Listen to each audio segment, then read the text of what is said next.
Transaction processing system. இதுதான் computer அக்கௌண்டிங்ல first stage.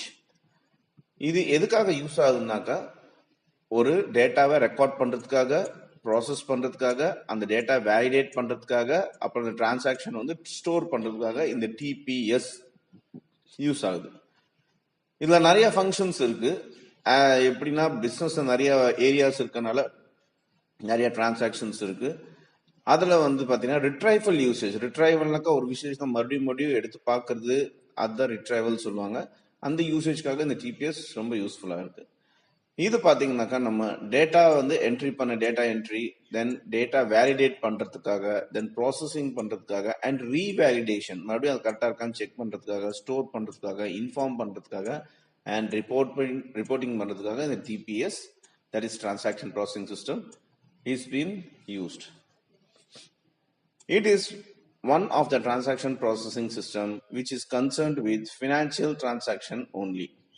When a system contains only human resources, it is called manual system. When it is used only computer resources, it is called computerized system. And when it is used both human and computer resources, it is called computer-based system. So இந்த transactions எல்லாம் பார்த்தீங்கன்னாக்கா இந்த financial டிரான்சாக்ஷன்ஸ்க்காக மட்டும்தான் இந்த டிபிஎஸ்ங்கிறது use பண்ற ஒரு விஷயமா இருக்கு.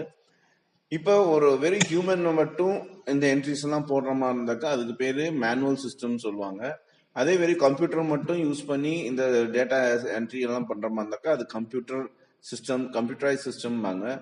ஆனா இந்த கம்ப்யூட்டர் பிளஸ் ஹியூமன் இவங்க ரெண்டு பேர்த்தோட இன்வால்மெண்டோட ஒரு இது பண்ணும்போது, இது வந்து இந்த ரிசோர்ஸை யூஸ் பண்ணும்போது அதுக்கு பேர் வந்து கம்ப்யூட்டர் பேஸ்ட் சிஸ்டம் அப்படின்னு சொல்லுவாங்க. These steps can be explained with an example, making use of automated teller machine, that is ATM facilitated by bank customers. இப்போ இந்த விஷயம் வந்து ஏடிஎம்ங்கிற ஒரு விஷயத்துல இருந்து நம்ம ஈஸியா ஒரு எக்ஸாம்பிளா எடுத்துக்கலாம். எப்படி அப்படின்னு பார்ப்போம். First data entry. Processing presumes data entry. The bank customer operates an ATM facility to make a withdrawal. The actions taken by the customer constitute data which is processed after validation by the computerized personal banking system. இப்போ இந்த ஏடிஎம்ல என்ன நடக்குதுன்னாக்கா, நம்ம as a customer, பேங்கோட customer நாம தான். So நாம போய் நம்மளோட ஏடிஎம்ல போயிட்டு ஏதோ ஒரு அமௌண்ட் வித்ட்ராவல் பண்ற